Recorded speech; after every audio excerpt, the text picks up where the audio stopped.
guys, and welcome to the Polish American Brotherhood. Thanks for joining us again. I am here with my father. Marian Szczepański, thank you, Tara, for letting me be on your show, Polish American Brotherhood. You mean our show. So we're just missing my brother Mark, but he's going to be joining us also in the future. And we're trying to get also our older brother, Philip, to be joining. So he has quite a different perspective from us. So it'd be a good conversation to bring him on the show. Don't you think, Dad? Must be very interesting when they're going to join us, yes. Again, thanks for our old faithfuls. Devon, I see you in the chat. Thanks for joining us this evening. So, Dad, do you want to kick it off? Anything that's on the top of your brain for tonight's stream? Well, I would like to mention about what's happening in California and also Trump suing BBC. That's probably What's going on in to California? find out about what's going on. Maybe you know more. What's on your mind for California, though? I'm going to discuss a little bit more on the Berkeley stuff, but what else is going on in California? Well, in California, basically, it is that they're giving the driver license to illegals. It is like 17,000 illegals get a driver license.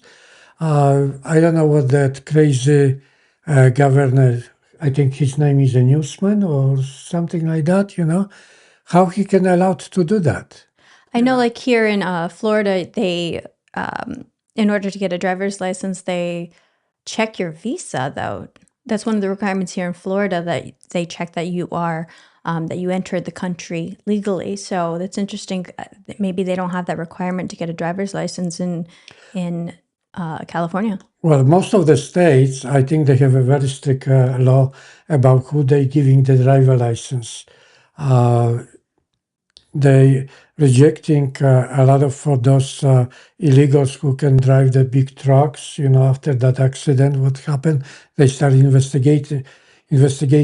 But also those people who working for the government, DMV or something like that, they've been selling the driver license.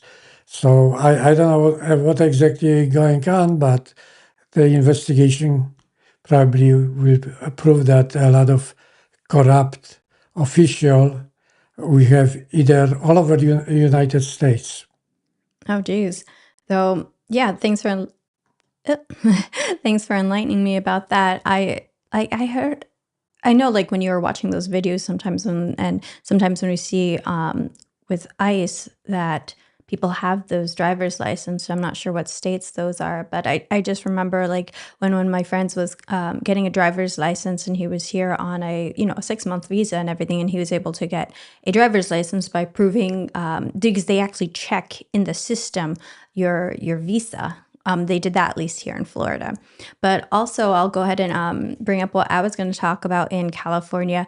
I mean, a couple of days ago, for those who hadn't caught what was going on in UC Berkeley, I just came across this reel that has like one of the attendees and everything that just shows everything in the background, and I thought this was pretty nuts. So I'll go ahead and bring that up.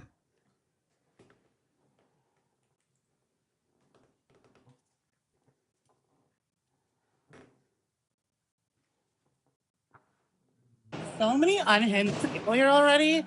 Like, look at this. What? This is the shit liberals do.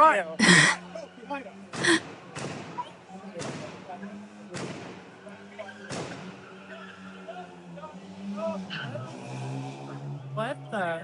This is from the Turning Point USA event. Literally, this is the stuff conservatives have to deal with because you have unhinged liberals. This is the shit we're dealing with. Genuinely insane. What is wrong with people? This is genuinely insane. So I just got Charlie and then. So yeah, that's some more footage of what was going on from just one of the event attendees for the Turning Point USA event, Dad. Well, this actually can happen everywhere, but really, this doesn't happen here in Florida. One thing, what I want to say, why the government is protecting so much about those illegals and protesting things, they telling the ICE to remove the mask, but they don't ask the Antifa or the criminals to remove the mask. They ask only those who serve the country. That's one thing I don't understand. And mostly it happened in the Democratic area and in California. So first thing what they should do before they ask the ICE to remove the mask, they should ask the criminals remove the Careful, Dad, mask. you're shaking the. You have to be careful. You're sorry to interrupt you. You're shaking the table. So Okay. I know you're so passionate when you're speaking and everything, but the camera's jumping up and down. So all right, continue what you're saying. What I'm saying about the politician, like in California, mostly is Democratic, and they supporting the protesters, and they are against the ICE having the mask. Well, you have to understand that people who serve this country and they have a family and they have to protect the family, not only themselves, but they have to protect the family because they fighting the criminals and criminals can do all kind of shit to them, so you cannot blame them that they having the mask on the face. I mean, they're wearing the masks because they're being doxxed, their families being threatened, there's bounties being put on their heads basically to be kidnapped or to be executed, like all this crazy stuff. So the ICE wears masks, and yet when Antifa wears masks and everything, they have an issue with ICE wearing masks. Yeah, that's what I think. There is a lot of crazy people in the world. Okay, they can kill you for a couple of dollars. What about if the police or law enforcement, like ICE, they try to protect us, and the criminals are against them? On which side you are? On the Democrats, which are very corrupt, or on a side like the Republicans try to straighten out this country? And also, I want to mention about Trump. He thinks what he tried to succeed, in this country and make the America great again. Thank you, Mr. Trump. Yes, thank you, Mr. Trump. Speaking of also with California, a little bit related, here's another reel like that I thought was like kind of like interesting. So I'm going to bring this up.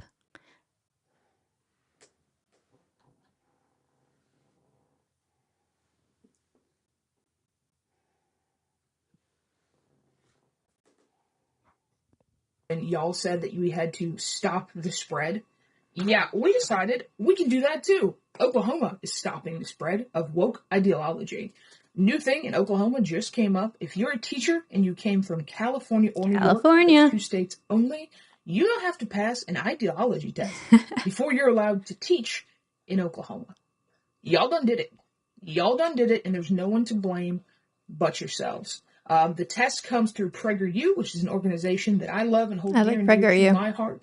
There's also a poll in my bio from PragerU about teachers' unions. PragerU is doing a lot of things right now to, quote, crack down on this woke ideology in schools. So if you're interested in giving me your opinion, giving PragerU your opinion on whether or not teachers' unions should be dismantled to end this once and for all, check out the link in my bio and answer the poll. Remember during COVID when y'all said that we had to stop? So, Dad, other states are starting to protect themselves from California now.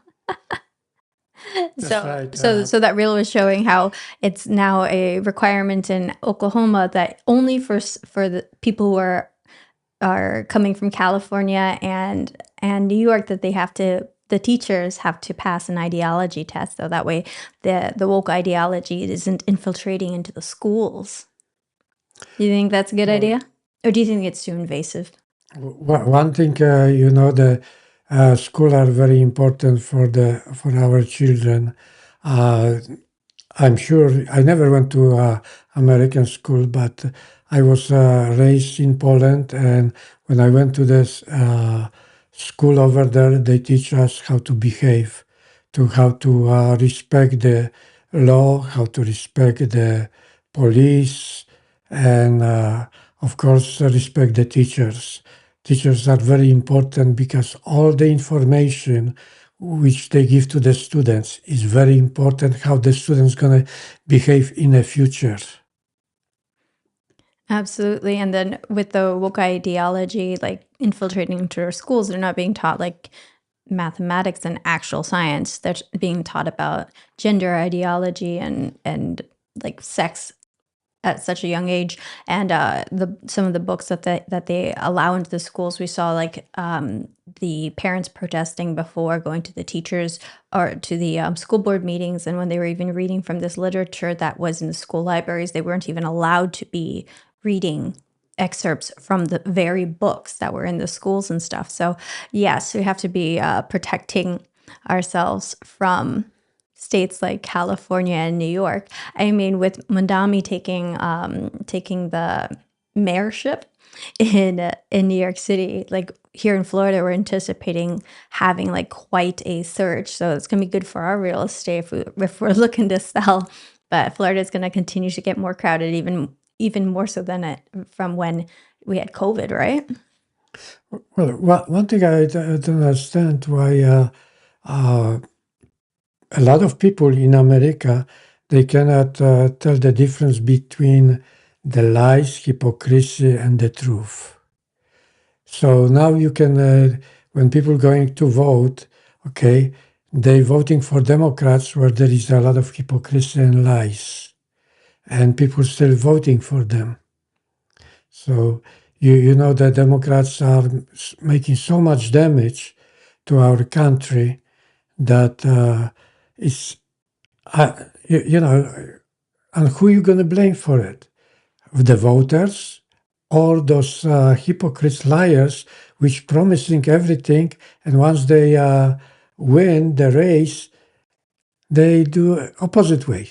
Yeah, I mean, like with Mandami, the governor of New York called him out saying, no, you cannot give free buses, no, all of these programs that you've been promising, we're not going to be funding it from the state. And the she backed Mandami, and so she immediately told him, like, what, after the election, that you're not going to be able to fulfill these promises unless you are, you get it from the president. So Mandami even said, like, his tone from when he had his acceptance speech, his celebratory speech, changed quite drastically in the next couple of days when he like was saying how, and now in a polite tone as opposed to the aggressive tone that he had during that acceptance speech, that he will be calling President Trump.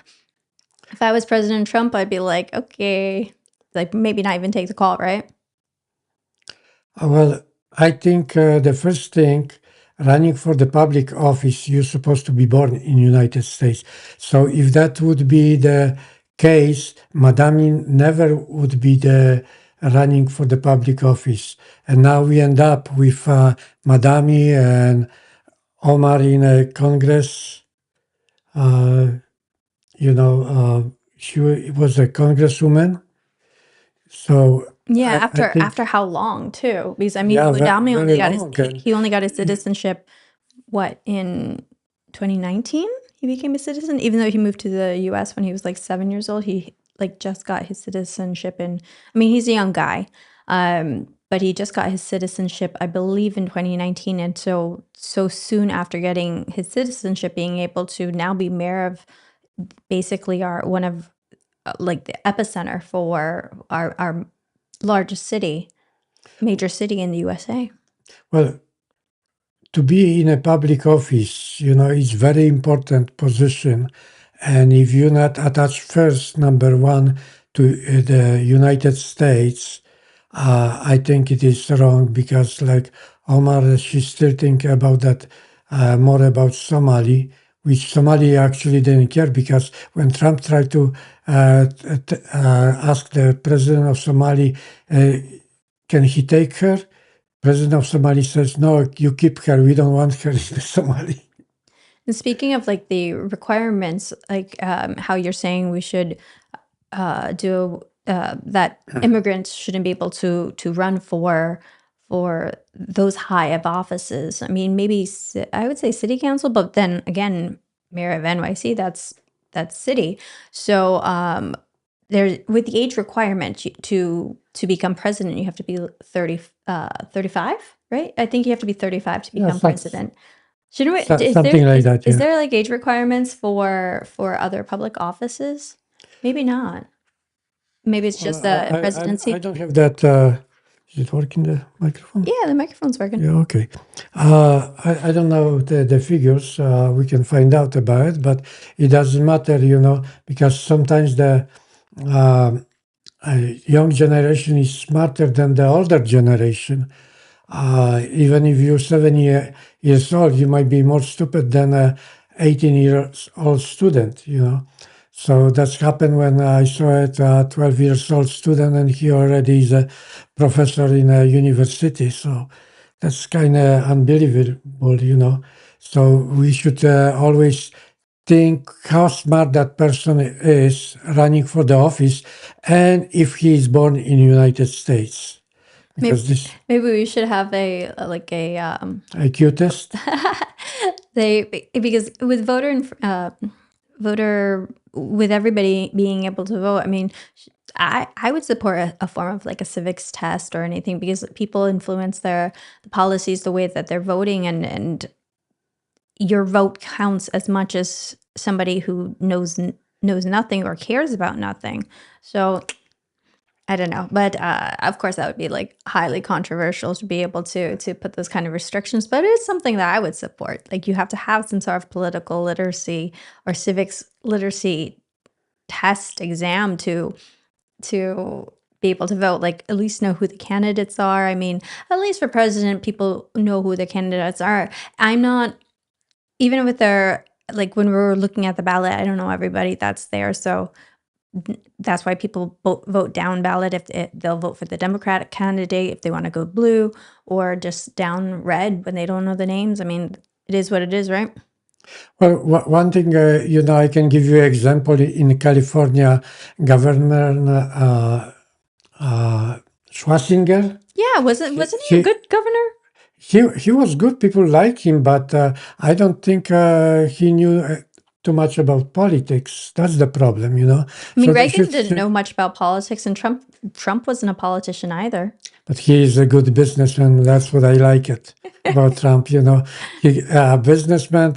Yeah, he should be allowed to run for the public office because he can do. He knows how to make a business, and that's most important for America. Do it good business. I mean, sometimes it's good to like not be a career politician getting into office. Like you have people like Trump who didn't have any political experience prior to becoming president, but he's doing what's right by the country. I mean, he's pretty common sense, so. Well, president has a lot of good advisors. You can see the administration of Mr. Trump. They're very smart people, very intelligent. He tried to do everything to the what's the best for the country by passing all those stupid laws and something like that. Okay, so he does a lot of good things, and the one thing you guys heard about, we're gonna have more states too in America, which is a good thing. I think it will go through because those provinces north of United States, they really want to join America. It will be good for them, and I'm sure it's going to be good for us. We talking about Canada? Yeah. I don't know if you want to hear about which the provinces want to join, but the number one is Alberta, and the other states following, like Manitoba, Saskatchewan, also British Columbia, beautiful state, I heard that Yukon wants to also join that. This way we can get direct connecting Alaska to United States, Another states which, when I came to America, Quebec tried to make a referendum about separate from Canada, but it didn't went through, and then they blamed that the immigrants was too many immigrants over there, and they want to stay in Canada. But now it's a different thing. everything is now about business. And those provinces in Canada, like Alberta, thinks they will be better with United States, and I support that. I hear you.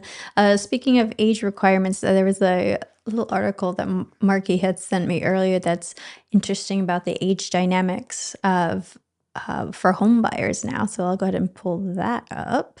Let's see.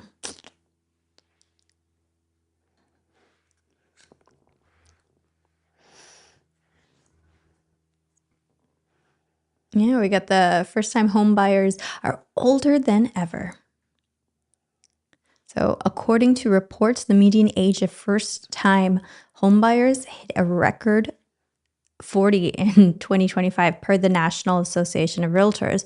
Younger buyers are struggling with student loans, high living costs, rising rents, and a shortage of affordable homes. So you can see here, like back in just 1991, first-time home buyers were 28, and now in just 34 years later, we're 40. The 40 is pretty old to be owning a home.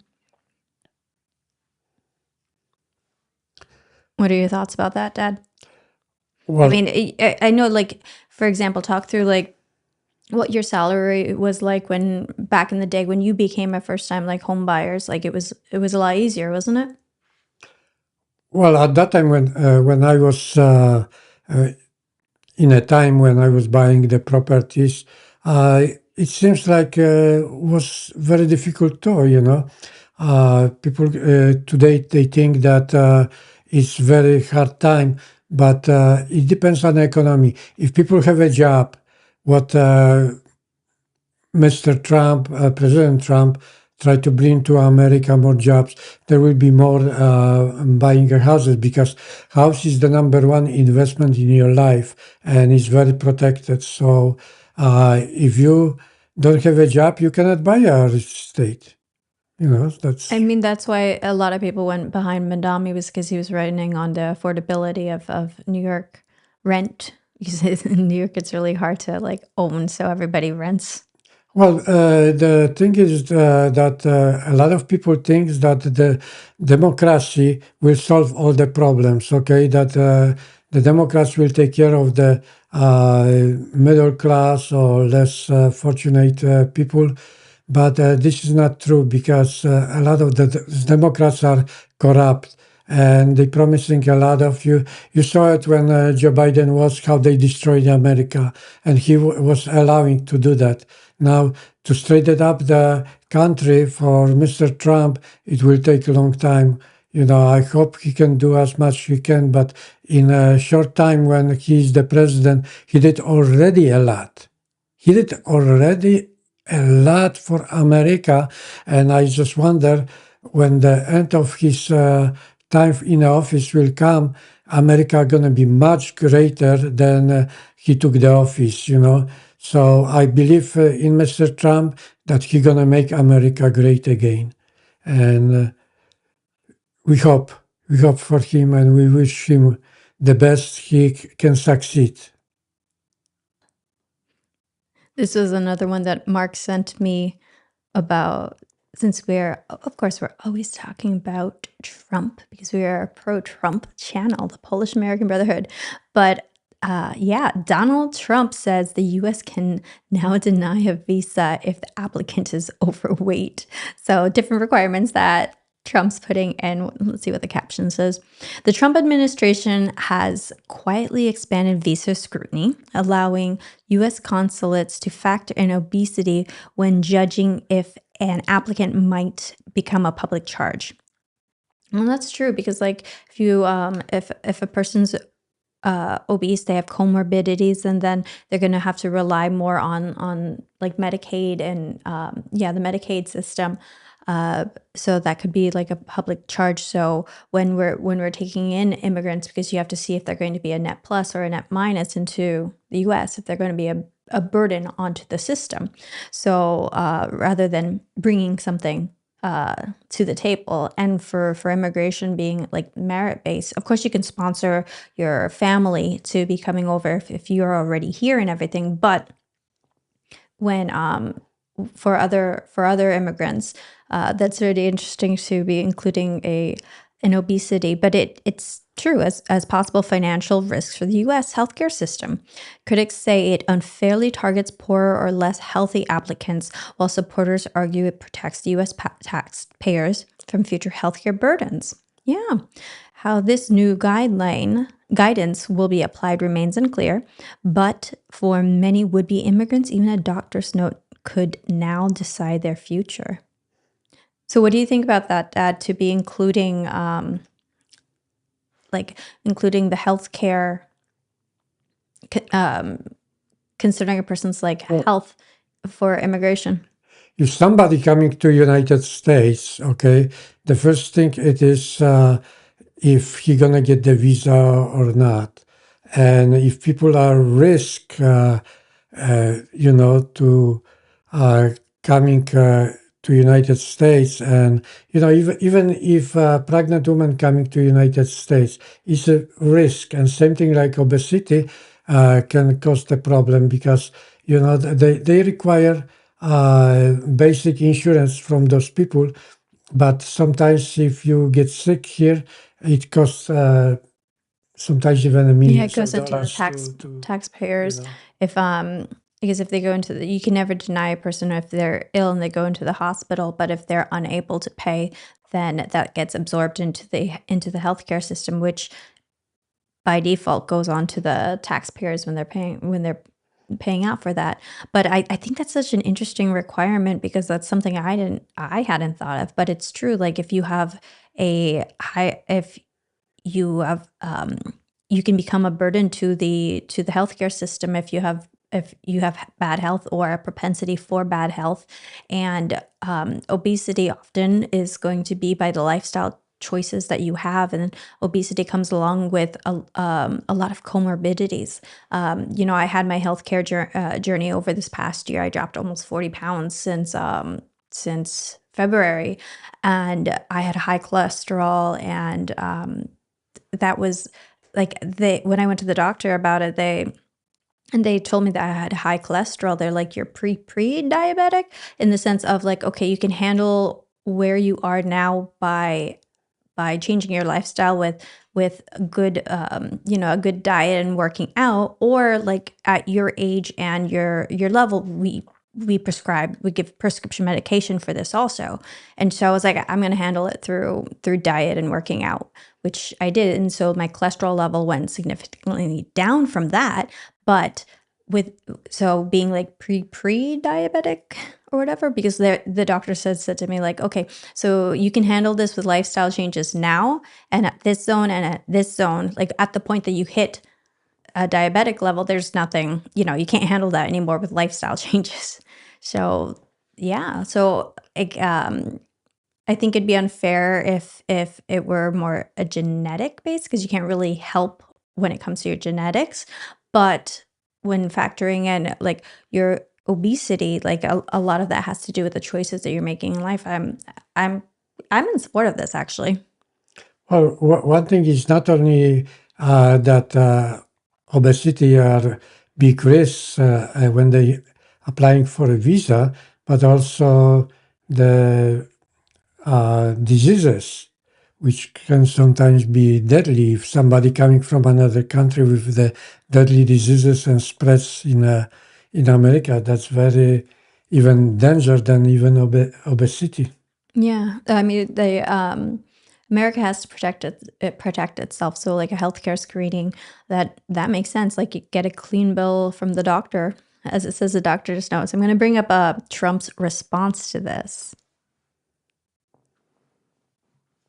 So, President Trump dismisses fake news on banning overweight visa applicants.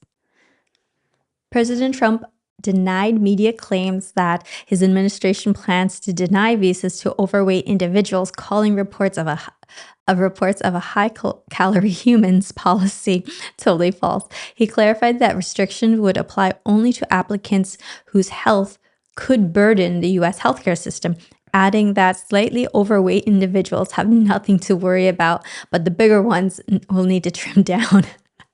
Trump also said the rule would later extend to U.S. expats. Oh, we got Trump's tweet over here.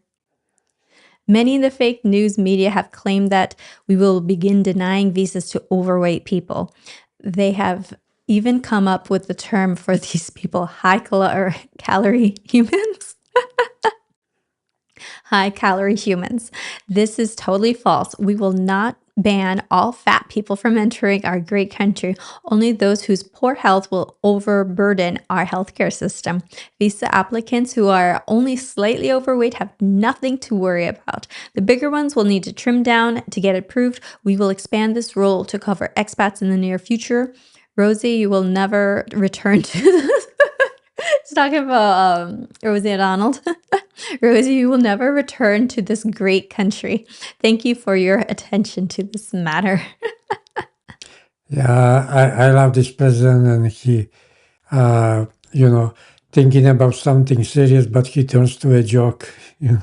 Yeah, he's a great comedian. I think that's one of the things I like about him. A lot of people, especially our liberals and lefties, don't like his rhetoric. And also like when I was like an anti-Trump person, I hated his rhetoric, but now I actually find it endearing and I find him hilarious.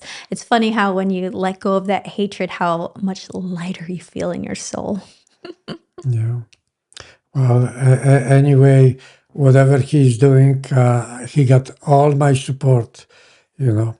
So we see what's going to come up.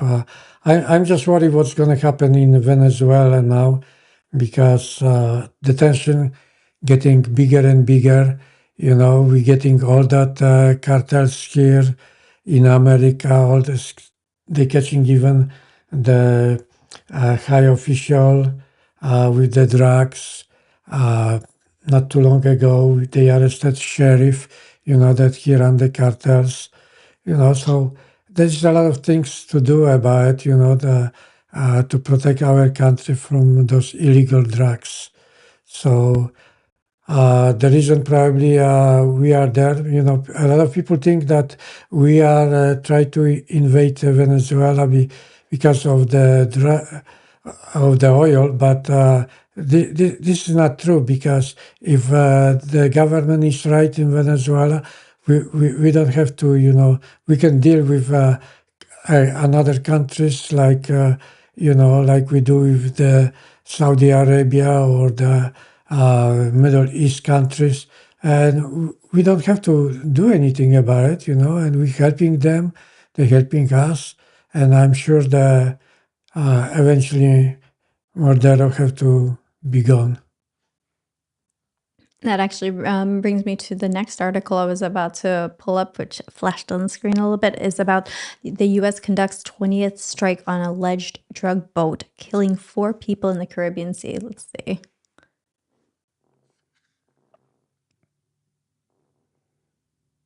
Just zoom in a little bit on that. There we go.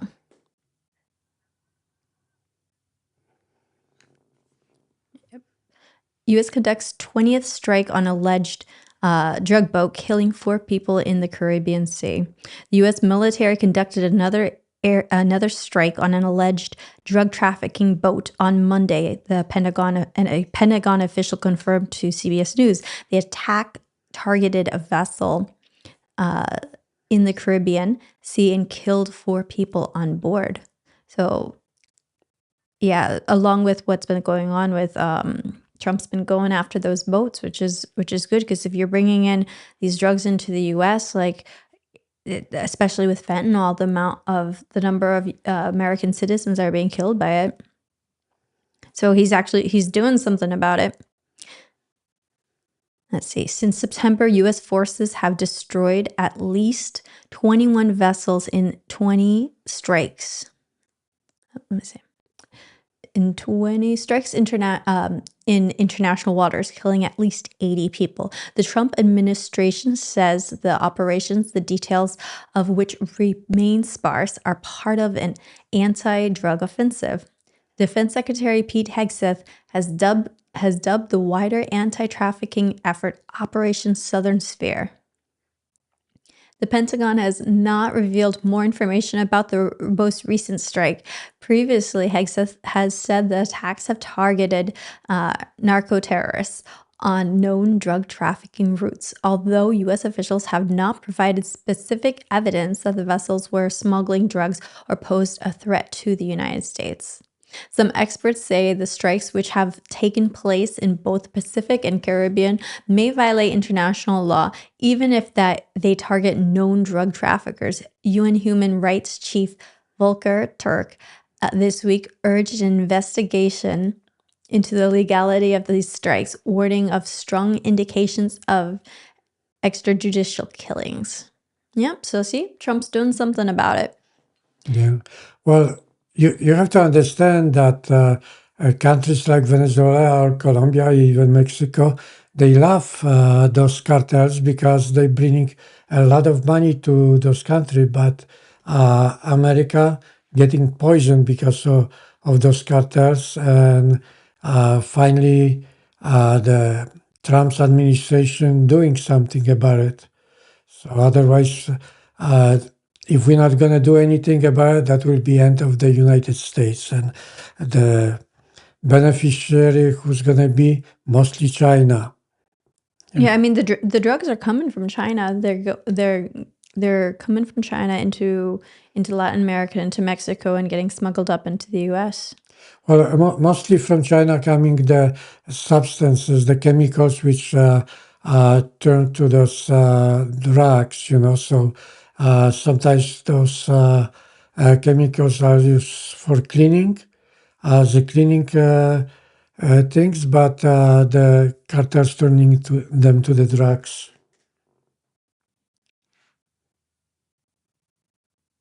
Let's see. Oh, there we go. Senior military officials on Wednesday presented President Trump with updated options for potential operations in Venezuela, including strikes on land. According to multiple sources familiar with the meetings at the White House, no final decision has been made. However, two of the sources told CBS News. Meanwhile, Venezuela announced Tuesday that it was launching a massive military exercise across the country, reportedly involving 200,000 forces. Many people, both inside Venezuela, including President Nicolas Maduro himself, and observers outside the country, believe the increased U.S. military pressure is aimed at forcing Maduro out of office. Yeah. When asked in a recent interview with 60 Minutes if Maduro's days were numbered, Mr. Trump responded, "I would say yeah. I think so, yeah." Mr. Trump has repeatedly accused Maduro of being complicit with the armed criminal gangs that smuggle drugs into the U.S., accusations the Venezuelan leader has rejected. Meanwhile, Colombia's President Gustavo Petro on Tuesday ordered his country to stop sharing intelligence with the U.S. He said the directive would remain in force as long as missile attacks on boats in the Caribbean continue. Yeah. So Trump's doing something about it. We've got 20 plus missile strikes happening on those boats carrying in drugs into our country. Well, I think the Maduro not going to take that pressure. He's not that. Even he thinks he's a strong man, but even strong men give up on the psychological warfare. So I'm sure the Maduro time is getting to the end. Oh, this one's kind of funny. We got Operation Dirtbag. See, I got you. I'm just adjusting it. There we go. Operation Dirtbag. Over 150 undocumented sex offenders removed from Florida. So this is from the Only in Florida account. More than 150 undocumented sexual predators have been arrested in Florida as part of a massive sweep called Operation Dirtbag, Homeland Security Secretary Kristi Noem revealed on Wednesday. The offenders were among more than 230 people arrested in Florida after being wanted for crimes. Others who were arrested had prior convictions for child molestation and sexual assault, according to the Department of Homeland Security. This operation was called Operation Criminal Return. I call it Operation Dirtbag because these individuals were sex offenders, but not just sex offenders. They targeted children. Noam stated in an interview, these 150 individuals will be gone off our streets. Our kids will be safer. All right.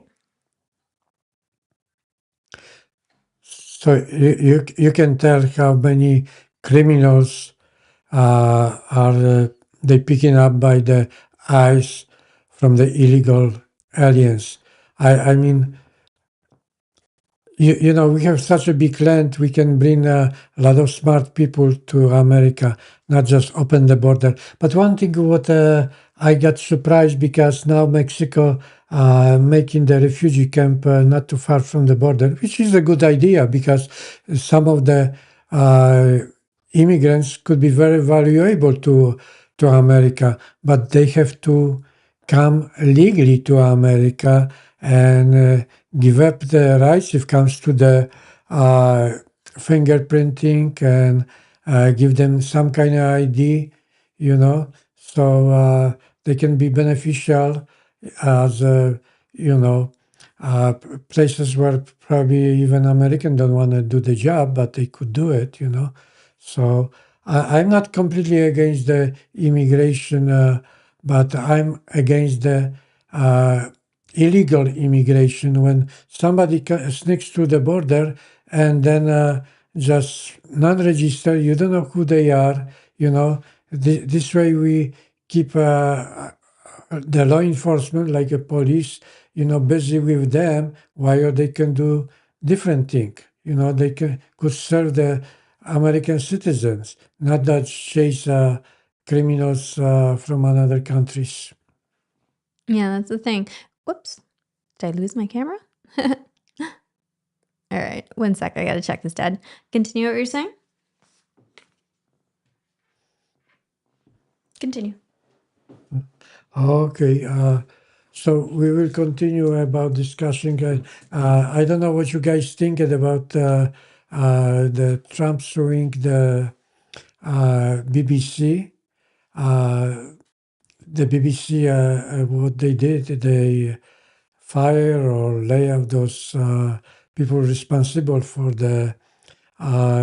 for the things, shitty things, what they put on air against Mr. Trump, you know. So that's I heard that Mr. Trump suing the BBC for like $billion. Well, that would put BBC out of business, you know. So is it a good thing or not? But they try to apologize now for the stuff what they did to Mr. Trump. But I think the apology is not enough. You know, they have to be punished for putting shit against the number one strongest man in the world. I mean, I listened to NPR a lot, and then so after I started like paying attention to the more of the biases, just in the way that they even choose to use their language, and because the stories are like people who are for the BBC, they will say, or BBC and NPR. That's why Trump doesn't want to have it funded out of like taxpayer dollars and stuff. They because they have a lot of like negative stories and stuff, so like it's the ratio that's unbalanced, and also like the guests that they bring on. Like, if you're going to be a fair and balanced news station, like a national public broadcast, you should be interviewing people from both sides, and having a balance of that. But like the number of times that they have, whenever they're covering a story about Trump, the it'd be like a ratio of like 92 negative to like 8 positive stories. I mean, for the vast part, every time I listen to an NPR story, it's always negative coverage of the Republicans and positive coverage of the Democrats and stuff. So like BBC is just the same. Yeah. Well, before I was thinking that the CNN is the worst thing, making big propaganda against our president, but also the other station, like now we find out that the BBC doing shit about our president. The thing is, like with So, CNN, they make it so obvious with their opinions, as opposed to NPR and BBC. They try to present things as if it's a documentary, as opposed to CNN is very clearly like opinionated um, uh, whenever they're covering a story. And so it's misrepresented because people trust that they're getting an unbiased perspective when they're listening to news sources such as NPR and BBC. And so this is then shaping their views because all they're hearing is negative coverage, even though, but as like a lot of people trust BBC, a lot of people trust NPR, but when you start paying attention to the amount of negative coverage that's there and how they present it. I mean, even the way that the BBC, they had they showed January 6th, for example, and then how they edited out when Trump was addressing the people, saying that we're going to march towards the Capitol and we're going to peacefully like fight like hell. That fight like hell part was like 52 minutes after we're going to peacefully march to the Capitol. And that's how BBC presented it. Like they were going into presenting the narrative of that this is an insurrection and Trump incited this attack on the Capitol. So, but they present it as if it's a documentary and that it's completely neutral, but it's not. And you have to read so many different stories and across so many different sources in order to be getting a full picture of what's going on. Because not even, Fox is biased as well, but it's like you have to piece together everything in order to get a full story. And I know for myself, like I used to think that NPR and BBC were very neutral and everything until I started paying attention to the language that was being used, even if it's like professional language.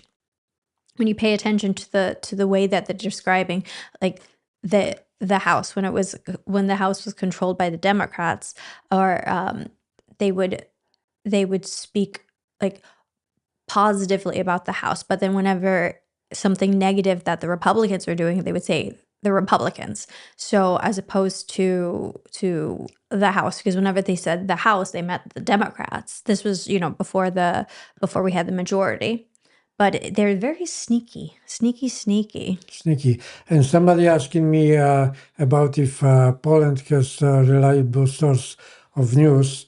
Well, one thing I listen sometimes the news, and of course the media is free in Poland, and anybody can say whatever you want. But you have to understand also the Poland history that we've been like between the superpower Russia and Germany, and each of them they have something to say. Of course, the German making big influence on Poland if it comes to the media, or Russian also, even in this time when Poland kick out all the Russians out of Poland, they still have some kind of sources which they sending the money to this, and probably we cannot do anything about it. But if I understand that we have one station which is very reliable, is a Republica station, which people love that Republica, and I found out that it's very reliable source to listen to it. But I it's of remember course, Republica. They were present at Trump's inauguration when I was there back in January. Their representatives. One of my friends actually was there with the Republica team. One of my friends from Poland. yeah. It's the same thing like in Poland. People are very divided. We have the same problem in, like in America, Democrats, Republicans. In Poland is Platforma and Law and Justice.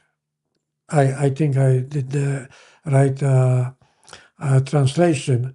Okay, so now the Platforma, which is supported by Germans, has a lot of to say because the prime minister is more pro-German than pro-Polish, So we see, but in my advice, it is listen to all the station and you make your own opinion. What you want to listen to it. Of course, you're not going to have a time to all the time to listen all the station, but you can see I'm not that much educated person, okay, and I'm not so smart, but I can tell who is telling the truth, who is not. You know how much propaganda and how much the reliable news can be done. So, I believe all the Americans who are educated here, they should be much advanced if it comes to intelligence and makes the difference between good news and bad news. Yeah, I think because I watch CNN, I watch Fox, I watch Al Jazeera, NPR, and you just know where the biases are for those news media, and then you can see the perspective that it's being told at. I think as long as when you're trying to get your news, if you're just aware of like the position that outlet is coming from, then you can read it with a grain of salt to understand like, oh, this is why they're choosing to present things certain ways. And then if you choose to like look further for like the other end of the story, that's when you can do more research. But I think a first step when you don't have a lot of time to be seeking out all angles of stories is just understanding the voice of that media outlet. If it's a right wing, left wing, um, you know, if it's liberal or Republican, and just knowing that bias, you can still get the information from it, but just know where it's coming from. That's a good start. I think this brings us to a good segue. Thanks, Mr. Ville, for asking that question. So I'm going to bring us to our segment on the Polish news. One thing you have to say that everything is about the money, okay? Who pays more, then they always right. Money makes the right thing. I was just reading Bill's comment. Let me bring that up. Did you see the video comparing? Oh, I can't see. There we go. Did you see the video comparing a Sweden graduation versus a Poland high school graduation? It showed the difference in immigration policies. I did not see that. You're going to have to send that one to me. But the article I'm bringing up right now is also about Poland's immigration policies. But that's something I definitely got to check out. Bill, if you want to send me a link to that, I'll definitely check that out. Well, one thing what Tara showing you, the pictures of that person, this is Vice Premier Sikorski. His wife is American, okay? But he's the biggest bullshitter in the world. Not only in Poland, in the world. You know, whatever he put in the news Who's this is guy? bullshit. He even blamed American for that Nord Stream 2 blowout, you know, without any judgment. He putting on things like on X now or Twitter, you know, all that lies, and people kind of believe him, okay, because those anti the anti law and justice party, you know, people are making bigger and bigger, you know, the news, and they listen to him. That's why he's a vice premier. All right, so Poland free from EU migration relocation as long as Ukrainian refugees are here, says FM. What does FM stand for, Dad? Not really sure, but Foreign minister. the thing is Yes, the foreign problem. minister. Immigration in Poland, they try to put that European brought a lot of illegal immigrants, and now they try to send to another countries. While Poland says no, we cannot do it. So the European Parliament says, okay, you're gonna pay now $20,000 if you're not gonna get that illegal immigrant. So Poland rejecting that because Not one illegal shall come here illegally. That's Tusk. No, not Tusk. Tusk. Was it Tusk that said that when he was making the interview? That's one of my favorite videos. Tusk is the prime minister, and he's the biggest bullshitter, you know.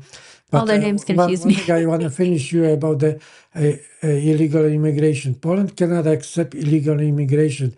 not that they would That's why destroy it's so the safe.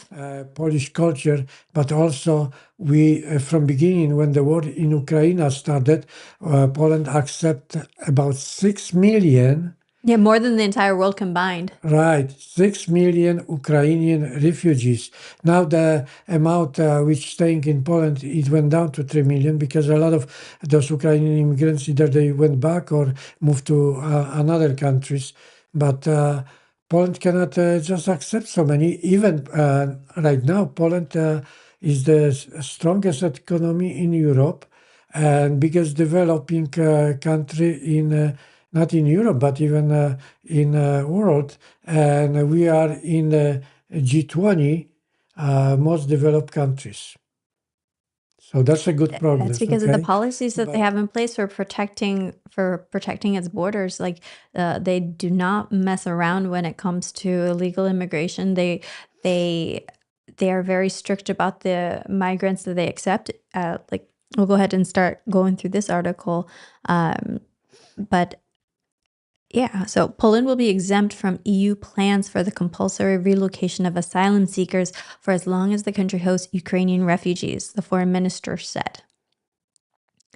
Radoslav Sikorsky told private TV station Polsat News that he expected that to be a good couple of years. The EU is to introduce a program called the Migration Pact to reform the bloc's asylum and migration management system as it struggles to cope with illegal arrivals. The invitation, my contacts are bothering me. The initiative involves a solidarity pool of countries subject to compulsory solidarity, which may take one of three forms: accepting migrants relocated from their original country of entry, making a financial contribution in lieu of taking in migrants, or providing operational assistance at the EU external borders. But Poland is one of 6 countries that have been allowed to apply for a waiver from the pact's obligations on the grounds that they are experiencing heightened migratory pressure themselves. The other countries are Austria, Bulgaria, the Czech Republic, Croatia, and Estonia, all of which have been taken in large number of Ukrainian refugees fleeing the war. Not once and for all. Asked on Thursday whether Poland would be permanently exempt from obligations under the EU pact, Sikorsky said it would not be once and for all. While we have huge numbers of refugees, Europe should show solidarity with us, he said. Today, the EU recognizes that, and this year, and for as long as Ukrainian... Oops.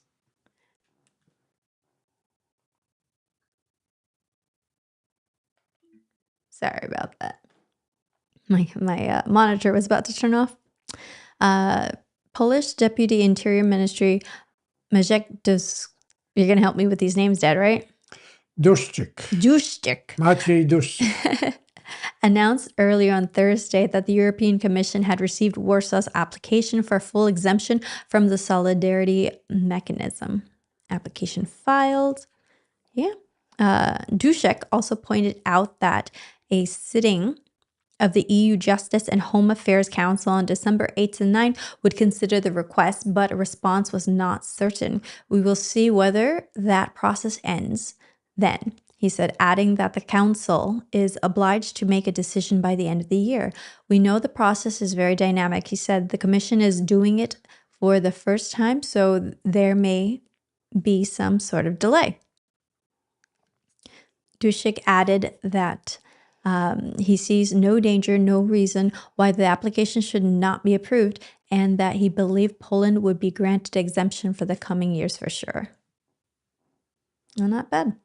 Well, one thing, how the illegal immigrants coming to Poland, I don't know if you heard about Belarus, okay, which is east of Poland, and Poland had to build a similar wall as we have on the southern border between Mexico and United States.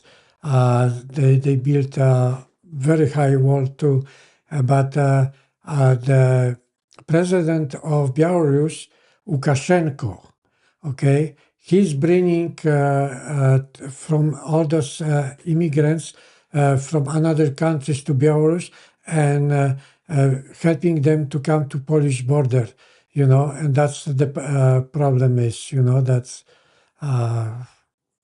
Polish border is well secured, but still some of them they getting through, cutting the fence or so. We have the same problem what America has the problem on Mexican border. I mean, sorry, my other camera overheated. So but yeah, I mean, all of the countries have this as a has this as a problem. It just how they deal with it. And Poland's very fierce when it comes to its immigration policies with protecting its border. We saw the videos of how at the border that they use the water cannons to get people to go away. So they protect their border, and that's why they're not having the same outcomes. Basically, they might have the same problems as these other countries, but they're not having the same internal problems because they're stopping it before it starts. Well, they're not worried to come to the border because the border patrol cannot shoot them. All what they can do just catch them and put them back on the other side of the border. But one thing, the funny thing shows like a lot of people who thinks that break the rule. They even been bringing a pizza to the border and try to feed those illegal immigrants, which was kind of funny when they are chased by the Polish border soldiers or something like that. So it is a lot of fun just watching, how somebody people are crazy and do something against the law. They probably don't have the respect to the law, and that's what's happening even in America. A lot of those criminals, they don't have respect, and always they play like innocent people, like the victims. Even they caught either by shoplifting or the other thing, criminals things, and they always saying, "Oh, I'm not a criminal. What kind of crime I did it?" Well, one thing when the police stop you, you did something wrong, okay, and police have the rights to ask from you for the driver license, insurance, registration. If you don't do that, you don't obey the police law, then you're gonna find out what's gonna happen, and that's not gonna be good for you. So that's what I telling everybody. Okay, I had already in a school when I went to English school, the teacher told me always do the right things. Okay, if you get a ticket, just pay it because that's the cheapest way to get away. And I always keep my record clean. Yeah, that's the thing. When you start with breaking the law, it is a criminal action to be crossing the border illegally and entering into the country illegally. Then how else are you're not going to be vetted to see if you've committed other crimes in your home country. So we in the U.S. need to be able to protect ourselves, and until Trump brought the issue to the forefront, people were always against illegal immigration, basically, except for your far leftists. But now even your liberals are saying that to allow for illegal immigrants to be staying here. But if you start off, it's starting off on the wrong foot. I don't know if they're going to trust you very much from that. So, okay, Dad, we're going to go ahead and wrap it up. So everybody, thanks for joining us here on the Polish American Brotherhood. Hopefully in the next stream, we'll be able to get my younger brother back, and then hopefully the older brother back as well. Yeah, the Tuesday, there's going to be more people here. And all what I want to say, Mr. Trump, we love you. Okay, you're the best president. And we hope you do whatever the American people, American patriots expect from you to do it. And you're doing the best job for America I don't think we had ever president like you. So thank you very much, Mr. President. Okay, bye. Bye, guys.